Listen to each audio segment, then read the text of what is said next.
Hello, welcome to Brap Life. Thank you so much for listening. This week's episode is with Hayden Mosa. He's a pro rider, and he really taught me a lot in this conversation. So it was really cool to sit down and chat and kind of talk about my side of things a little bit as well. So I hope you guys enjoy it, and I'll see you next time. All right, welcome. So thank you for joining me. This is a really, really cool opportunity. I'm still kind of like not sure how this happened, but it's really cool that it is happening. Um, so, do you want to start out by telling us your discipline and what you ride, what level you're at, and everything? Just introduce Um, yourself. yep, my name's Hayden Mosa. I ride hard enduro. I race the U.S. Hard Enduro Series. I race in the pro class, and I ride Riehu MR300, and I ride for them for Riehu USA, Mhm. and it's pretty awesome. Good, that's awesome. Um, So Riehu is how you say it officially. Yeah. I've Yeah. heard like 18 different pronunciations for it. I knew it was Spanish, so I pronounced it Riehu, but I wasn't 100% sure. So that's good to know. Yeah, that's the way to say it, and I think that's the best sounding way to pronounce it. A lot of people say Riju Yeah, or Raiju, and it's that I think that just sounds a little weird. yeah, just a little bit. Cool. Well, let's start at the beginning. So before Riehu, what did you start on when you started riding, and when did you start riding? I started riding right when I was around 3 or 4 years old, and it was a JR Suzuki JR50 that my brother had passed down on to me to ride, Mhm. and that's pretty much where it all started. Was right in my grandma's backyard on a JR50. That's cool. Was your family like into riding? Is that why they got it for you or Yeah, my dad was. Um, okay. he always had bikes growing up, mostly Fullers when I was growing up, but when he was younger, he had dirt bikes and stuff, and he rode. Okay. And then he got us all bikes when we were all like 4 and 5. Me and my brothers. I have two brothers, Mhm. older brothers. So, okay. So when you got the bike, you started riding, you were really, really young. When did racing kind of come into the picture? Was that something that happened like pretty quickly or did that happen way later? I pretty much took racing in my own hands when I was like, I did my first race when I was 20 years old. Actually, I was Okay. 19. It was 2020 at the Bad Medicine Hard Enduro, and Okay. I think that was back when it was a national, and that was the first race I ever competed in. I was 19 years old. I was riding a KTM 300XC that I had saved up all my money for and bought with my own money when I was 17. Mhm. And then I kind of just rode for a couple years, and then I decided to race. That's pretty cool.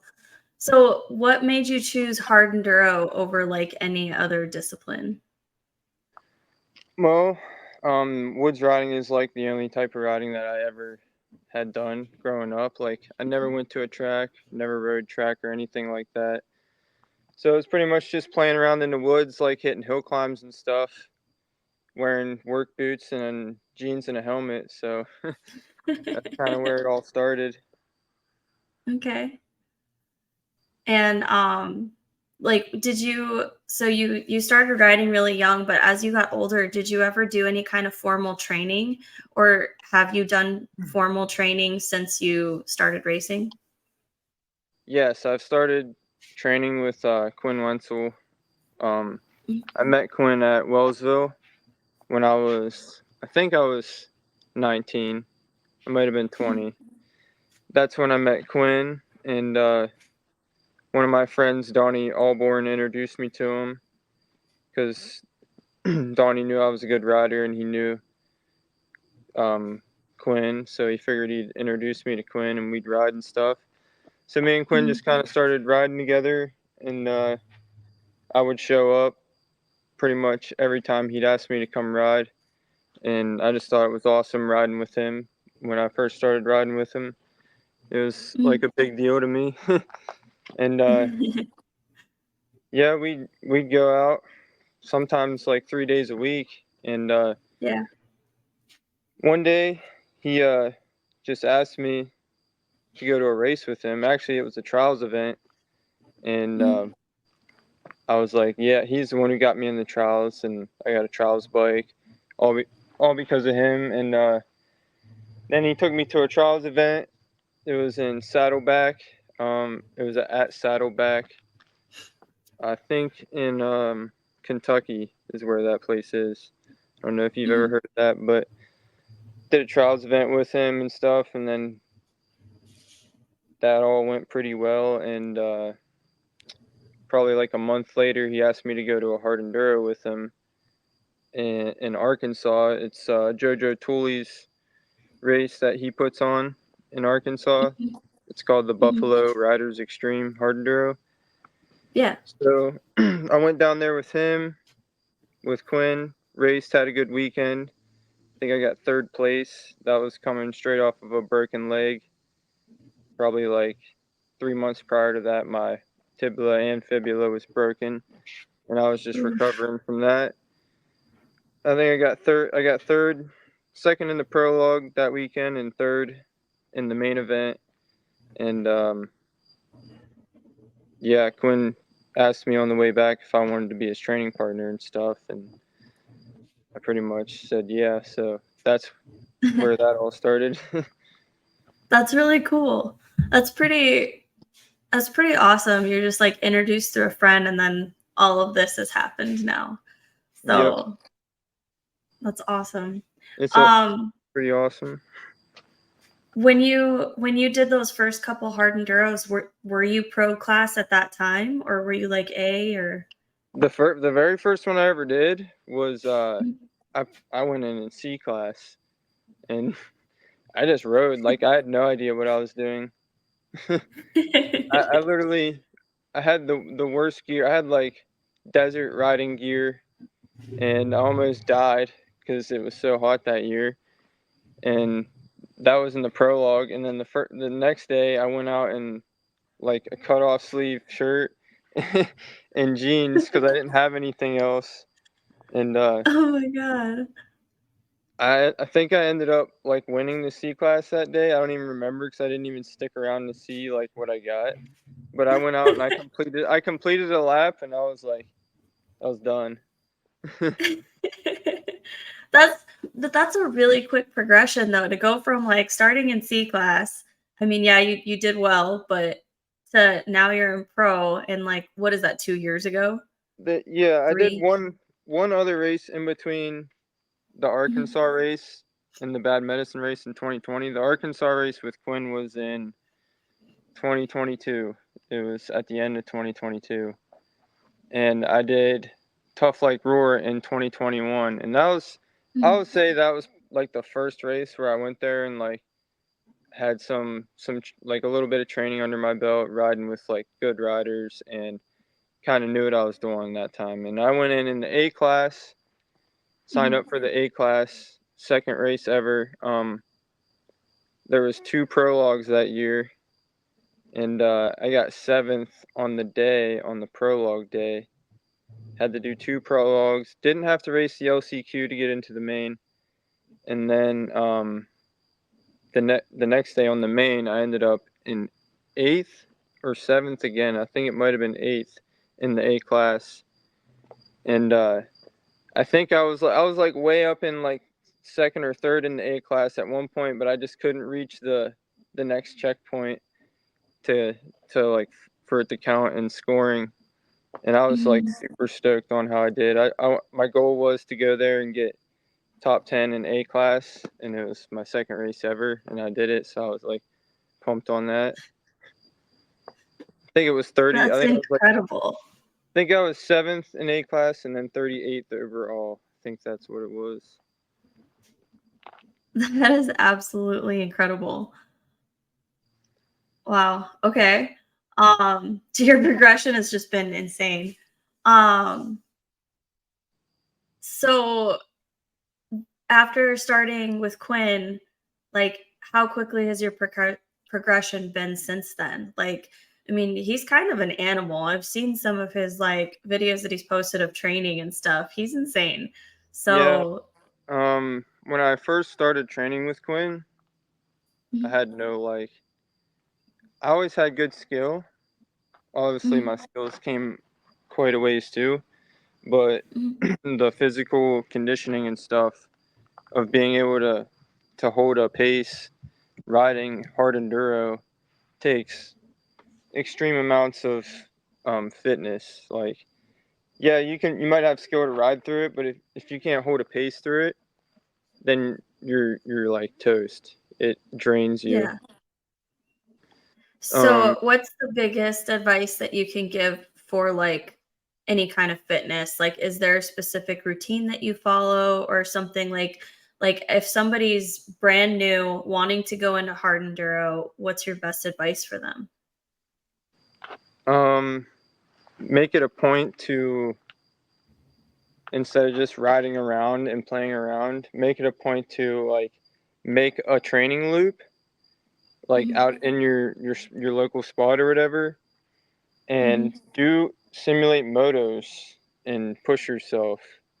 That's gonna that's gonna help a beginner tremendously. And then like to follow up on that would be like obviously strength training in the gym and mhm. um, conditioning, but like most of your conditioning can be done on the bike, on bike training. Okay. There's like and obviously eating right is extremely important. If you're not eating right, you're gonna feel terrible. You're not gonna last long. Mhm. That was Unless gonna be you're my next a person. question. So, like, on race day, what's your typical diet look like? Like, starting from first thing in the morning when you wake up? We'll just eat. Me and Quinn will eat like 4 eggs with Mhm, some avocado and some toast, and that's sometimes oatmeal if we're not mhm, feeling, or we want to eat like more. We want to get extra in if we're going out for like a 6 hour race. We'll throw some oatmeal in there too, and that's mhm. basically it. Okay. And then, like, so your typical diet, is it pretty high protein, high carb? Like, what does that look like?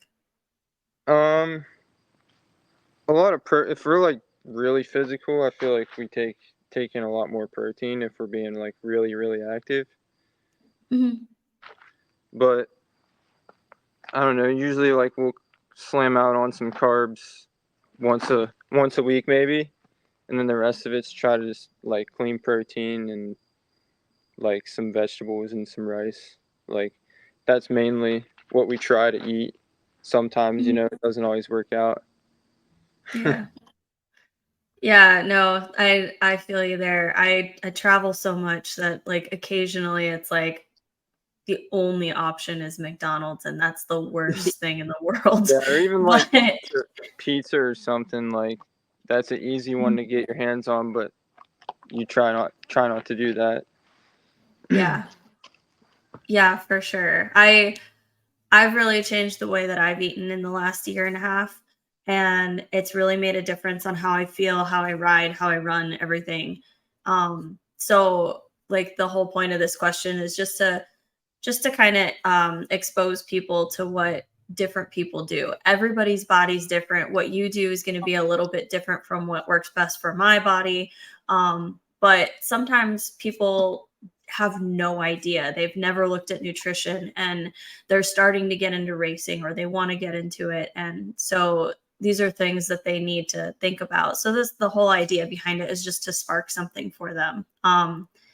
You know, I've had a lot of people listening that just get inspired, like just hearing people talk about how they got into riding in general. So, um, this is like I said, really cool to just kind of get your insight and kind of see how a pro does it. And I mean, we've had Dylan Santoro on before, but it is cool to see like different perspectives. You guys are actually very similar in how you eat and stuff. But he Yeah. said the same thing about like fitness, like being on the bike. And I think he said that Jarvis told him um that there's no better training than being on the bike. Like if that's Yeah. what you're going to be doing, then you might as well do it. Yeah. Yeah, you try to fill in like substitute sometimes if you're getting or if you can't ride your dirt bike or something like Mhm. that. You like maybe go on a mountain bike ride because you don't have access to your dirt bike for a day or two. So, Mhm. but mainly, I mean, I would like to be riding as much as possible. So in a typical week, how many times do you ride? Like, is Um, it daily or? not enough. I'd like to ride more for sure lately, but it all depends on like where I'm at, what's going on like that week or Mhm. but most of the time at least 2 days of hard enduro, like that's at least, and maybe some trials or mountain bike or something thrown in there. Like so me and Quinn, like we try to do 3 days of hard enduro a week, and then 3 days of like cycling, mountain biking, or trials. So like those three split up. Mhm. Sometimes more trials, sometimes more mountain biking, but that's like the goal It's like every a week. constant go, go, go. Yeah. And then there's also gym 3 days a week in there too. Okay. So we'll be gymming and mountain biking on the same day as we are like working too. We'll be working on top of all of this. Like Quinn runs like when we're home, like Quinn runs a graphics business, and I'm always like doing stuff for his dad or his mom, or like I do carpentry too. So like I'll Mhm. be building a deck or something for somebody. Somebody always wants me to do something for them, so that's thrown all in there too, sprinkled in there. So Yeah. Well, that's crazy work ethic. Like that's a lot. I know a lot of people um have a hard time doing stuff after work. And I do a lot after work, I thought, until we had this conversation, and now I'm like, "Oh, I feel real lazy." Like 6 days a week I'm doing yeah, stuff. So, we'll be going to the gym at like 7 o'clock sometimes. A lot of yeah. times, like in the And evening, like after we've done all kinds of stuff all day. like what is your mindset like? Like when I'm sure you probably have days where you're just like, "I don't wanna do this." Like or do you not even get like that? Are you just like so motivated to push that you just do it or? I mean, definitely like in a long week, like a long hard week, you're waking up tired every day. Like one day or the other, you might wake up pretty tired. You definitely Mhm. feel it waking up in the mornings, but I feel like once you get going, you get moving, you're good to go. You don't even remember that. Like you just that's out of your head now. But the best days are when you're waking up refreshed and you're like ready to go. You know those are going to be the good days, but you try not to let any of that stuff get in your head too much. Mhm. So it sounds like you have a pretty good mindset about life. Does that carry over to the races as well? Like if you're in a really tough section, like how do you keep yourself going and motivated throughout it? If it's a really tough section, um, and like I'm nervous about it, then I'll just like slow down and try not to make any mistakes and just pick it apart like one step at a time and just try not to make any mistakes. That's probably Okay. take it one step at a time. I guess that's what I'm trying to say. Okay. That's good advice. And if you do make a mistake, are you hard on yourself or do you just like move on to the next section and then just analyze it later? sometimes it sometimes. I have been hard on myself for sure. But yeah, you try not to get in your head too much and yell at yourself and stuff like that, because it doesn't help anything. Try to tell yourself good things like, all right, we'll make it up somewhere else. Like, let's focus and be positive. You know what I mean? Yeah. I've started a little chant when I'm out riding. I had a ridiculous experience a couple weeks ago, and I was like having to push my bike up this mountain, uh, and I just kept telling myself, "I do hard things for fun. I do hard things for fun," and because I really, honestly had no idea how I was going to get out of that. I was a little out of my element, having to push my bike like up above me, and it was a lot for how small that I am. True, for sure. I was freaking out a little bit in the beginning because I couldn't get any traction on my bike. It was just so steep. There was just like it was sand underneath all of the rocks. And when I had gone down, I had been slipping and sliding. I didn't crash, thankfully, um but then when I had turned around and had to go back up, I just couldn't. I could not do it. And then there was like roots and rocks like embedded into the side of the hill. So the bike kept getting stuck and I kept having to like, get it out. And it was just but pushing constantly. And it was like a mile of that, Oh just man. constant up, up, up. And I was just like, I got to the top of it and I just like put my head down on my bike and I was like, well, I guess I'm ready to start doing hard enduro if I could push through that. Like, Yeah. Yeah, because that's it's really hard when you have something like that. You have something that like I could have probably called somebody and been like, come rescue me. Um, but I'm really stubborn.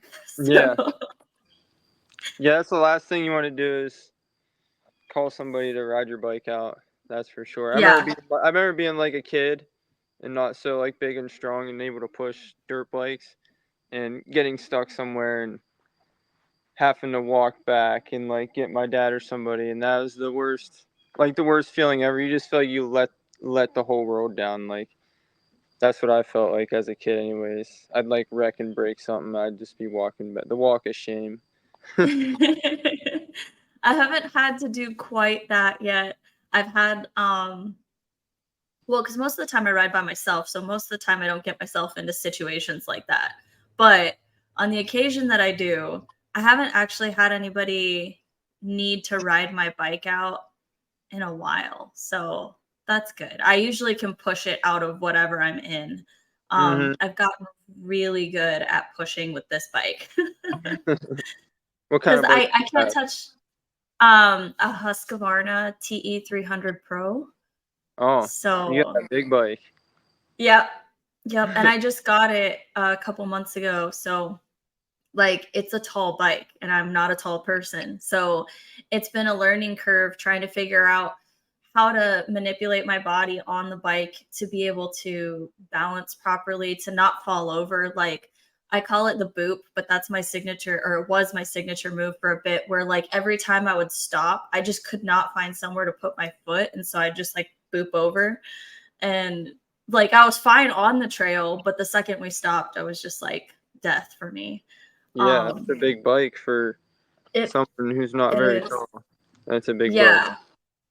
But in the last few weeks of riding, I've been able to kind of figure it out a little bit more. I haven't actually fallen from any of that. Um, so I'm feeling a lot more confident about it. And I started doing like some little rock gardens and stuff. So it's really cool because like my confidence is increasing way faster than my skill level.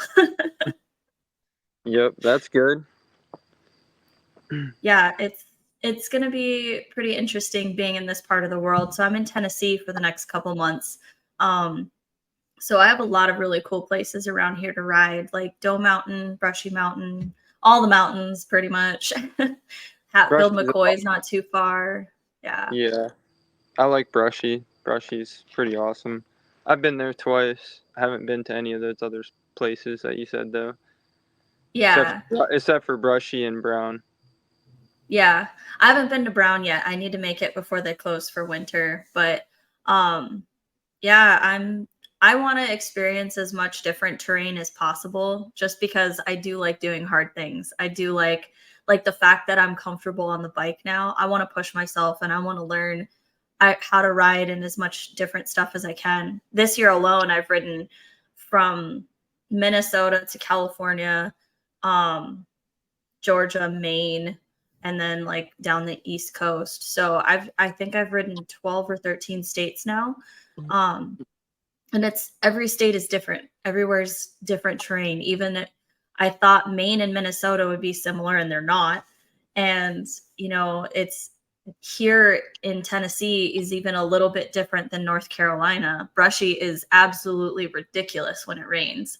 I don't know Yeah. if you've ever been there when it rains, but Brushy when oh it my God. rains, it's greasy. Yeah, very Very. quickly. But thankfully when it rained and I was there last, I was on like a little XR 100 so I could put my feet down. And that Yeah. was pretty much how I rode in that that was insane. Um Yeah, that stuff's crazy Brushy's when a, it's wet. yeah, Brushy's a special place, but um it'll be it'll be fun to kind of push myself and learn new areas. So Yep. if you have any recommendations of places to go while I'm on the East Coast, I'm willing to drive within 10 hours. So, which is Um, most of the East Coast. Wellsville is a pretty crazy place, especially on the weekend. That's kind of me and Quinn's local spot. Mhm. Wellsville, Ohio, Okay. definitely a pretty wild place.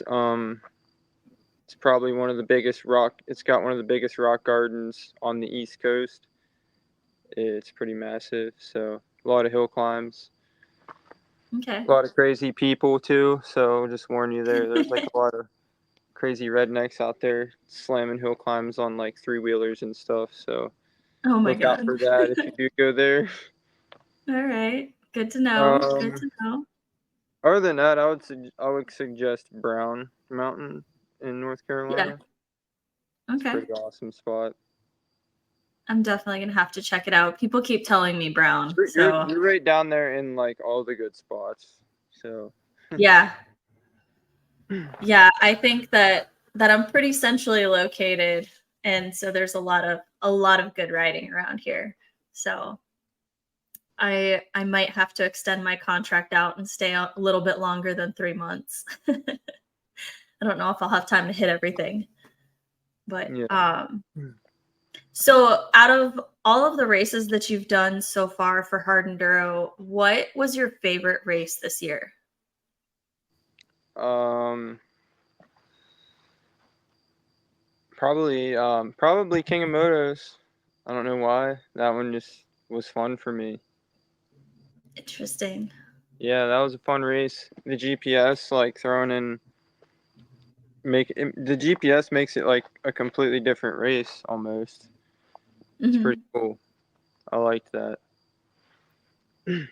Are there any races that you haven't gone to yet that you do want to go to, whether it's here in the US or anywhere in the world?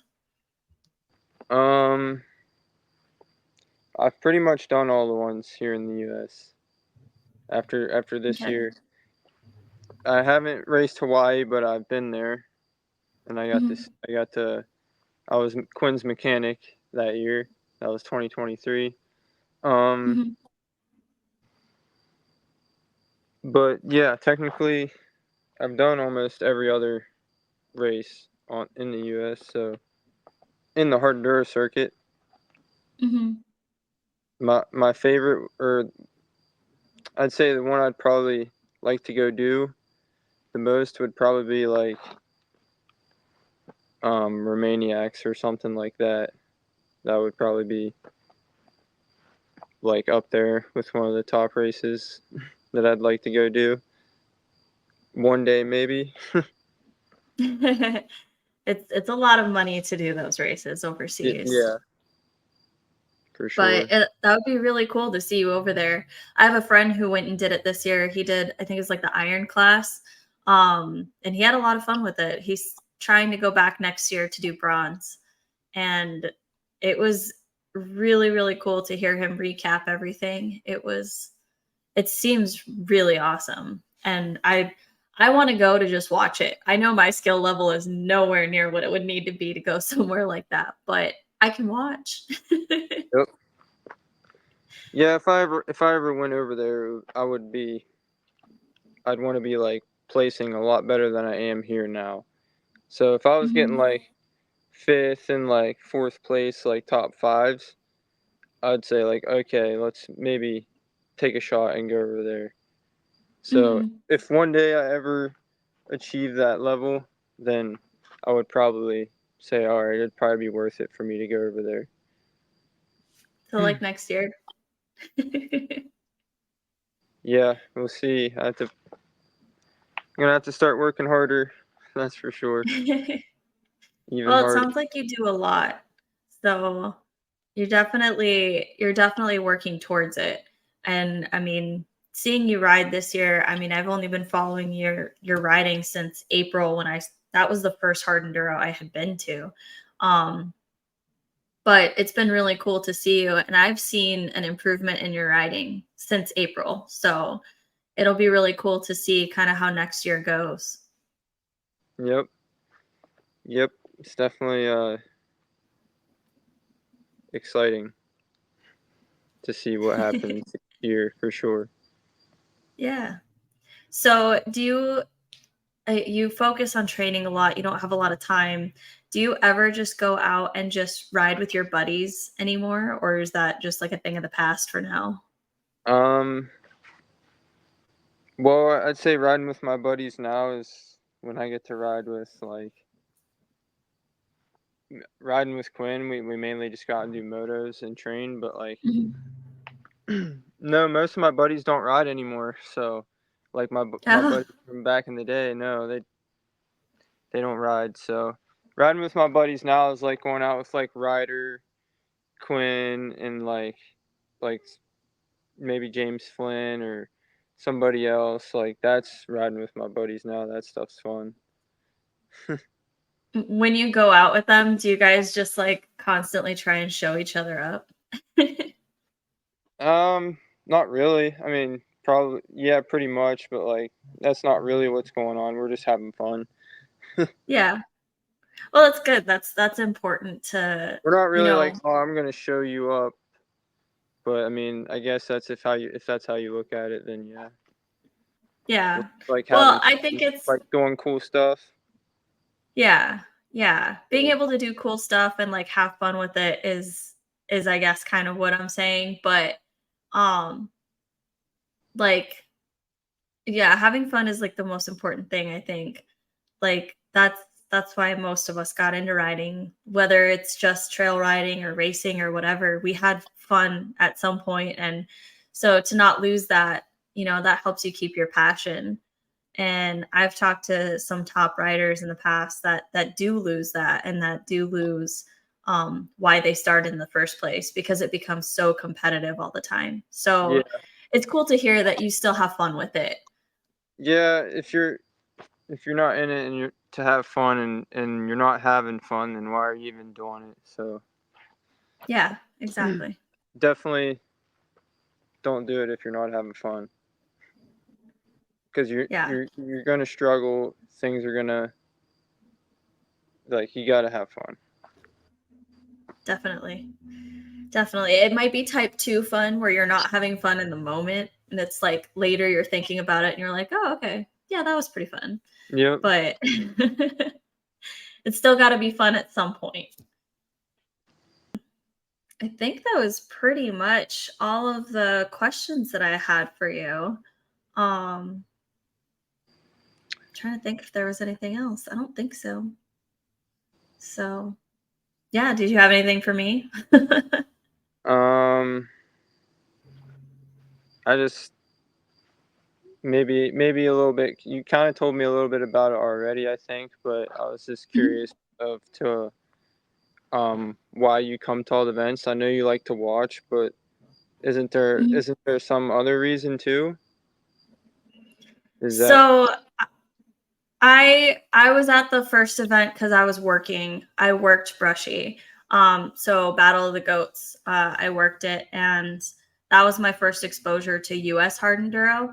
I didn't actually know that there was a US circuit. I've been following the world circuit for like 10 years. I've been watching it. Um, and I always wanted a dirt bike. Like ever since I was little, my uncle took me on his when I was like 5, and I wanted one so bad, but we were super poor. Like we couldn't even afford bicycles. Like, so I didn't grow up riding bikes at all. I didn't get my bike until I was like, I think I was 29. And I got my little TTR, and you're going to laugh. This is so stupid, but this is how like naive I was. But I got my little TTR, and I told my friends, I was like, you guys, now I'm going to go to Erzberg one day.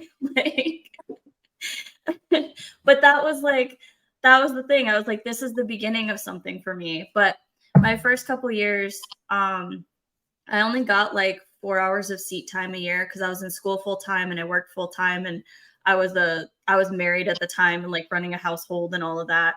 Um, but this year, uh, I just at that event there was, I don't know, just something that was just so fun. It was an electric energy. Everybody was so nice. And it was just really cool to watch everybody ride in a way that I had just gotten my bike. At that point, I had maybe 7 or 8 hours on it. And so watching the way that people were riding was really intriguing to me.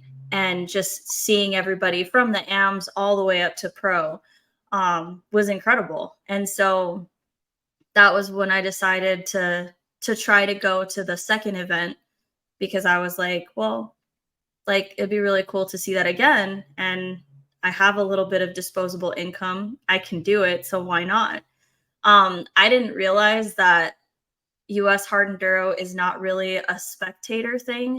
Like most of the people that are there at the races are there for a rider. Like they have somebody, like their brother, their sister, boyfriend, whatever. Somebody's racing, and that's why they're there. They're there to support somebody, or they're a Yeah. mechanic or something like that. I didn't realize that it was so weird for somebody to just go. Yeah. So like it I don't know, it just was something that I was just drawn to. So, like, this whole podcast and everything just started because of all of this, because I was talking to people and listening to people's stories. And it was just really cool to hear how different people got into writing, and like what some people do. Like, you said you work, like, you do carpentry and stuff. Like, that's insane to me, your work ethic. Like, to do that, to train the way that you do, to ride at the level that you do, that's incredibly inspiring to me. So that's why I wanted to talk to you and to share your story, just like with other people. It's really cool. And I think this is how, we help grow the community. Maybe somebody out there listens to this and they're like, hey, he does all of that and he still has time to race. Like maybe I can do it too. So, Hmm. Yeah. but yeah, I don't really have anything other than that. Like I've always been into photography, so I like taking pictures, and like that's just fun for me. So it's, I don't know. It was just Yeah. a It's pretty weird cool. coincidence that Um, it's what I got into. I love seeing people at the races taking pictures of us and stuff. That stuff's awesome. I like Yeah. having cool pictures too. Yeah.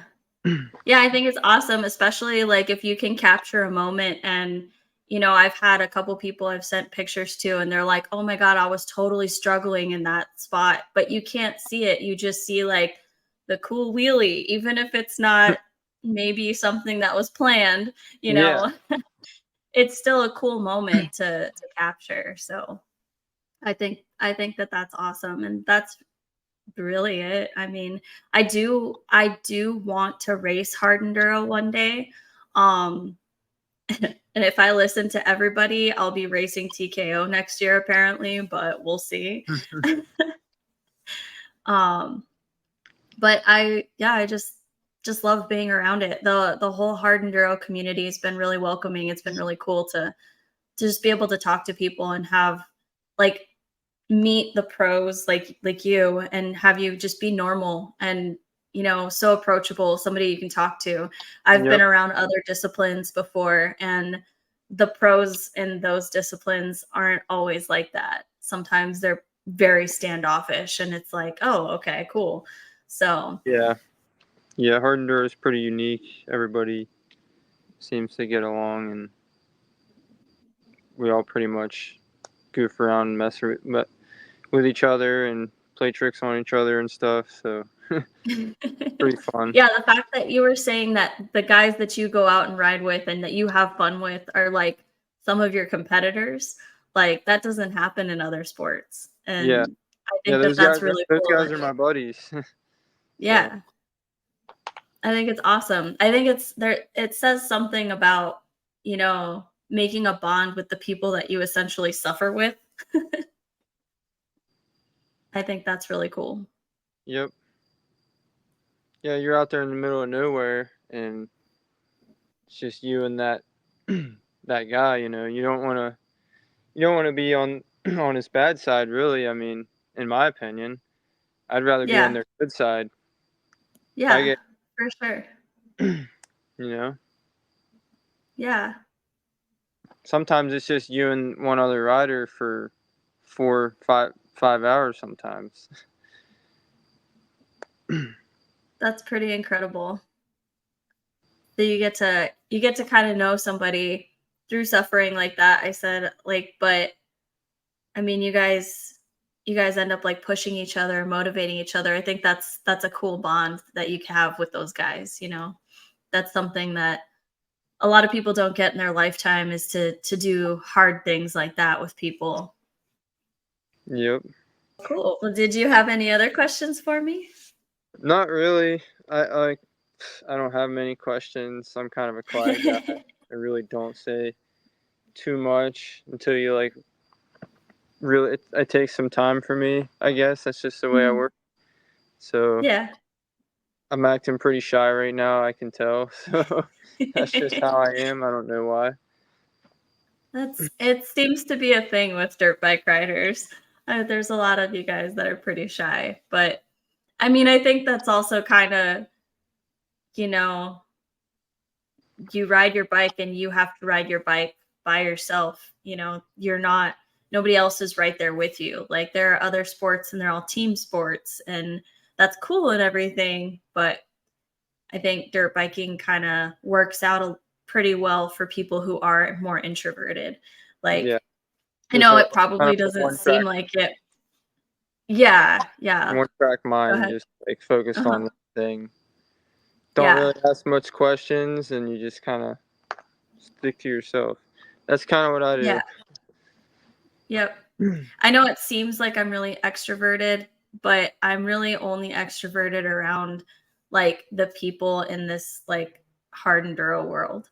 That's the only time I'm like this. If you see me in the real world, like put me in a mall or something like that, and I am like quiet. I'm just like sitting in the corner, not talking to anybody. Like Hmm. there's just something, like I said, about like the hard enduro community and just people around dirt bikes in general, for the most part, where people are just so welcoming, and it's really easy to talk to people. And so for me, I'm able to be a little bit more extroverted. I'm a little able to talk and feel more comfortable. Yep. But like I said, you see me in the real world and I'm like Yeah. well, that was everything that I had for you. So I really appreciate you taking time out of your day. I know you're super busy, but I'm really glad that this worked out. Um, oh, I did have one more thing actually for you. Um, what was TKO like? How was that for you? Uh, Up and down. Um, I actually felt like I was riding really good, Mhm, and in the first moto on Sunday, I did ride pretty good. I was 23rd overall out of everybody in that race, and mhm, then made it to the second race. which was where you line up with 6 people and they take 4 to the main event. Mm-hmm. And it was pretty stacked row. Like every row was stacked this year, though. Like there was so many good riders there. I looked back at all the Mm-hmm. rows, and none of them were easy. Like if you were in one of those rows, you were a good rider, and Yeah. wasn't going to be easy. But I knew I had maybe a chance to be one of the top Mm-hmm. 4. So I was really going for it, and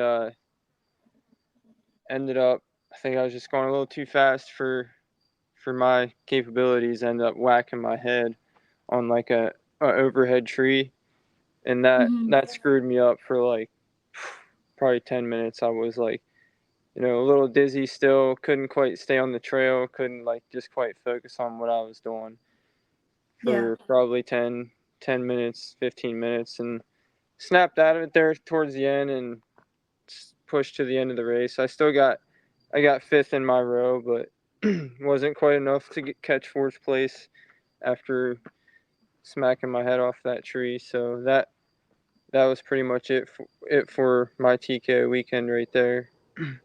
Yeah. Good. Yeah, That's it was a that's bummer. hard.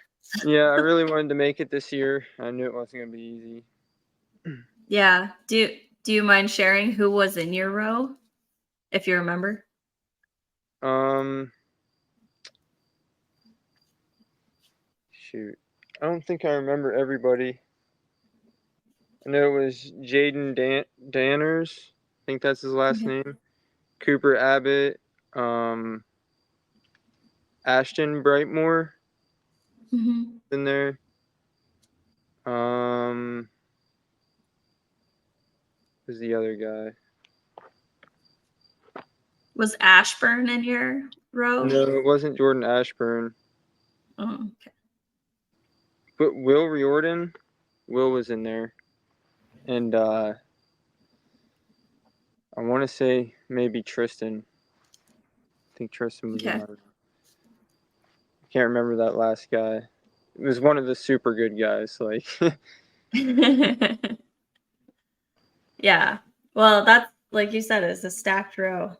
like my That's best pretty shot. cool. I was the mic thinking in my head like my best shot here is to maybe get Cooper, and that's maybe like. Mhm. And Jaden Danners is like super fast on the single track. He's like an ISD rider, and he was flying. He's right on my tail. First first thing that happens in that race, my start button doesn't work off the line. Something happened. I don't know. I missed the start button. Something. So everybody just dusted me out. They were gone. Get to the first creek section, um, catch up to Jaden, make a pass on him, get in front of him right before we got into the single track, and I'm like, all right, I can stay in front of him in this single track, I'm good. And I was moving, like pushing, I was going fast, and didn't quite duck far enough for one of those overhead trees, and it just, about took me out about 10 minutes into the race. And then I was just recovering from that. Jaden took off after that, and then Mhm. I ended up catching him in like the one waterfall section. I forget what it was called. It was like a rocky uphill, and Mhm. got him there and just kind of snapped out of it and tried to make a push for fourth and just never got there. So that's how my TKO went. Well, I mean, things happen. You're really tall, so you gotta remember to duck further. Yeah.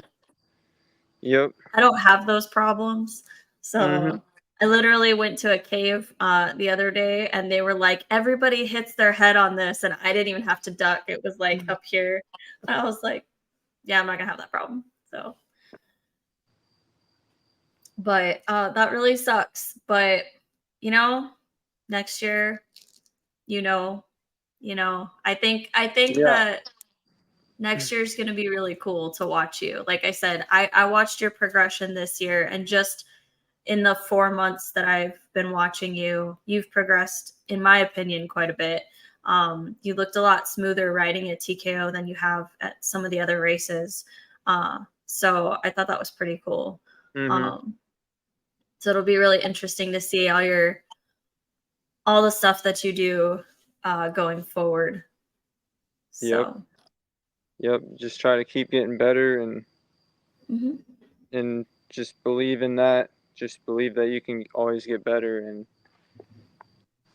doesn't matter, like nothing's holding you back. Just keep getting better. So Yep. Keep pushing. yep. Might take a couple years, but I think maybe one day I can get there. Yeah.